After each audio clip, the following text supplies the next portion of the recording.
Mukulu amanyiddwa nga Levikson mumanyi bulungi nnyo yakuyibira obuyimba bunyo okuli Chikibombe okuli Turn the Replay era ng'abadde alina okuba ne concert ye ey'omwaka guno buli mwaka akola ayirizinga oluyimba lumu n'akola concert emu mulanga bwati abantu abamu badecidinga yasooka yali Cricket Oval ngeno yagijjuza bulungi nnyo tujjukira olwo olunaku olwo twafuna ne boat cruise eri yakola kyeyavaako abantu okuba nga bafa abangi ennyo kyokka ate omwaka guno ebadde erina okubeerawo side z'ennambole ne tufuna covid kwegamba ebizibu bijja bimubeerako naye nga ye wali omulokole abisabira nebibagaluka nga bigenda omukulu ono tumunoonyezaako olunaku olwaliro because y'omu kwabo abayimbi abalokole abatalabikako oba batapostinga ku mugenzi amanyiddwa nga Pastor Iga Abizayo wekawala naye ng'ate abasumba be basinga okwagala okuli omusumba amanyiddwa nga Pastor Rosias Bujingo okuli omusumba Wilson Bugembe bonna bakola ki bajja wali ekawala okulamba bakungubagira omugenzi amanyiddwa nga Pastor Iga Abizayo oba Pastor Augustine Iga Abizayo owekawala ne mugamba Levikson gwe tukumanyi muno oli muyimbi ate bayimbi banno bajja naye gwe ekyagaana okujja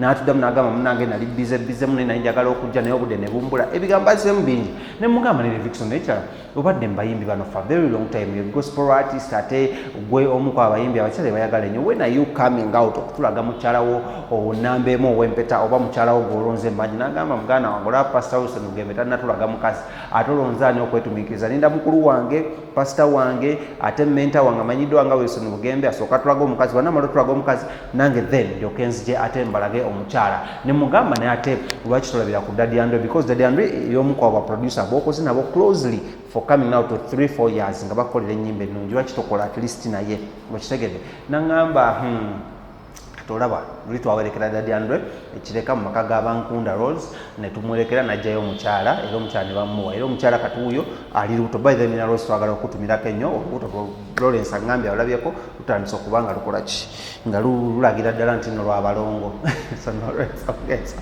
mina Lawrence yabingambye si byange nina Rose tonyiigira naye nga Levikson tumutuuseko n'atunyonyola ebintu binnyo ebimu ku ebyo n'atubira ne lwaki yayambala esuuti ekooti n'essaati that is a suit ya yero ng'agenza okuba nga akola ki nga bakyala maka ga Nina Rose eri ekireka ne mubuuza n'okumubuuza nga tetunamulaba bintu bya politics babalokole baawukana nnyo ne politics n'agamba owaye tebannamuwa akasente n'agamba ebanabamuwadde akasente osanga ajja kubeera ku maanyi g'abantu tajja kubeera saidi zeeri gye mumanyi obulungi ennyo wabadde entalo naye kale kasooke mbatuuseko Levikson ono ng'atunyonyola ku mbeera nga bwe ne music industry kivulu kigenda kiteekayo ddi lwaki terabikako ewa Pastor Iga n'enkolagana ye ne Pastor Iga then otukomawo tugende mu maaso namuli amala mangi nnyo my name is One the King himself kyoyinza okola kikimu kyokka just go down here and subscribe ate Lawrence naye kulikayo nnyo eri okuva okubalanga oleeta amawulire nga gano katugende mu maaso then tumatukumu namuli amala mangi nnyo tovaako jendi banemu je bali kuba cyali ba kitalo nyo bannange bambi ekya Pastor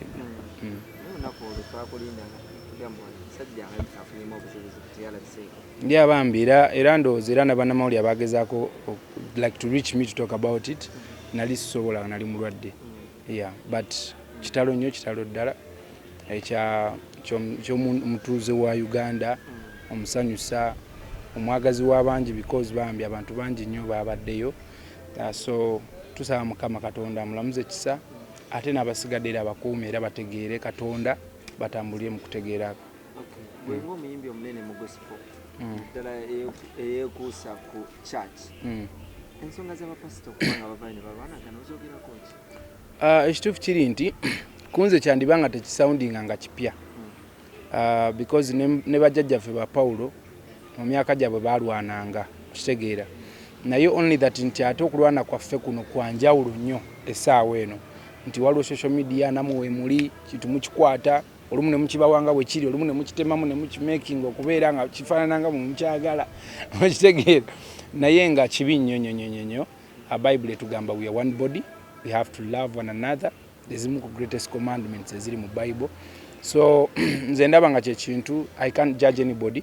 but ekintu ekitali kirungi era nsaba gye sala yange bembeera nsaba Katonda ng'abambi kuba kati amazima gennyini tetunange gye tusobola kubulira mu bantu ate nga ffenaffe bennyini tetukwatagana so era tukkiriza Katonda ajja tukolako bulungi because at the end of the day abantu balina okwagalana because ne Yesu Kristo yajja n'atufiirira nga tewali amusabye tewali akoze eki but olw'okwagala kwe yali ayina eriffe ate yafiirira n'ababi okitegeere so That is something we are working on. Katikiro yavaayo n'akyogerako n'agamba entalo tezandibadde mu bannaddu.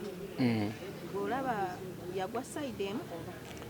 Katikiro talina side emu gyagwamu, yayogeza mazima ng'omuzadde era kyekintu nange kye mbadde ngezaako kugamba nti we should not fight, we should love one another, we should preach Jesus Christ, we should not preach our fellow pastors, we should not preach our fellow musicians.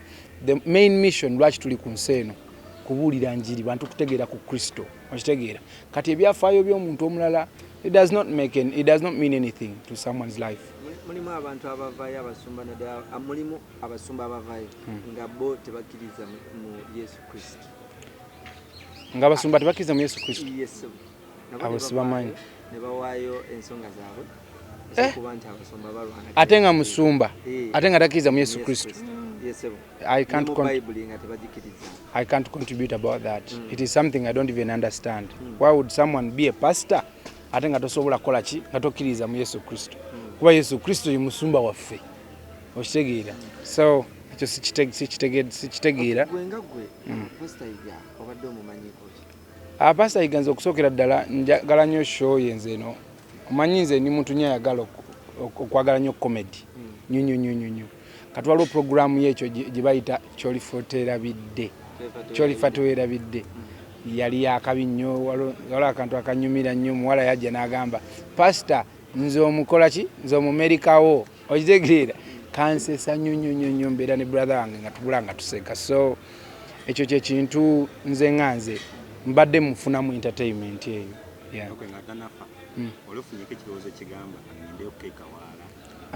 Sijja kulimba, sikifunangako nga tanaba kufa nokubanga tebadde tulina nnyo connection naye, so sakifunako, siri musajja mulimba. Oli musajja muyimbi ow'amaanyi. Tulaba abayimbi abasinga bavuddeyo ne beesimbawo bayinga ebya politics. Ate gwe nawe tukumanyi ng'omusajja ow'amaanyi ekosovaawo mulungujja erungujja. Kati ekituufu kiri nti just nakirealizinga nti si buli omuntu alina okukulembera, okitegeera. Ate n'ekirala nze nalabanga vision yange it was far bigger than an office, okitegeera. Nensalawo neŋŋamba why kasi at the end of the day if it is change, I've been the change I want to see in my community by empowering the women, by being the change in the youth, okitegeera. Bantu bangi nnyo bwe tukyusiza obulamu bwabwe from our stories, okukitegeera. Kati neŋŋamba why I don't need to be an MP, I don't need to be a councillor, I don't need to be anything, because at the end of the day okubeera ekyo kyenjagala okukola kino kyeni mukola. Nenga let me just stick to this. Ate nga ne politics nayo nga bwomumanyi muntu oyingira politics kosa wala bakwesiga wala batajja kwesiga. Omugenzi yatenda okufa ng'alina abayimbi bangi babanja kola olunaku tebalabika ng'alina abayimbi babanja yali awolanga essente. Kati munnaye kati olabanga ekyo ekibuuzo olaba kyali kituufu okubanga oswala mu maaso g'omufu.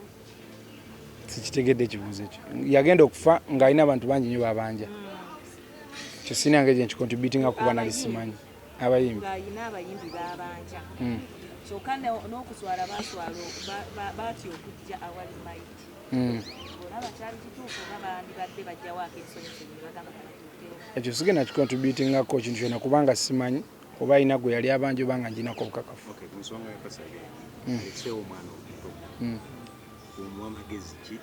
Ani wave Pastor Jengo. Anda kati kalike katukute.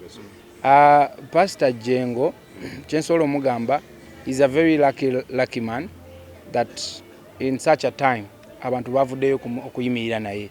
Abasumba bangi bavudde ne bagamba jangu tujja kukula naawe mu kigambo tukole biki we tulinga bakitaawo, because I always tell people we are inspired by everyone who came before us. Okitegeera.